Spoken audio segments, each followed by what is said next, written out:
Hi guys, in today's video I'm going to show you how you can get EA Sports FC25 beta code. So first step you need to do you can join a closed beta. So first you need to log in into your EA account.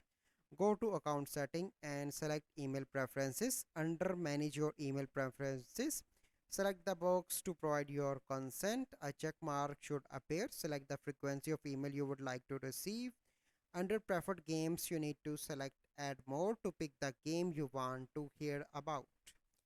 Then click add to confirm your choice. Under preferred platforms, choose the platform you want to hear about by selecting the boxes, then click update to confirm your choice. Make sure to choose the platform you play on.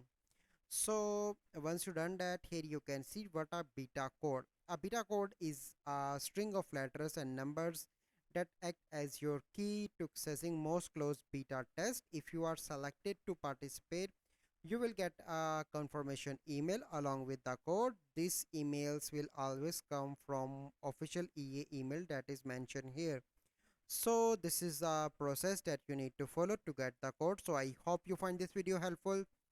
If you find this video helpful, must like this video, subscribe to our YouTube channel for future videos. We'll see you in the next video. Thank you. Have a good day.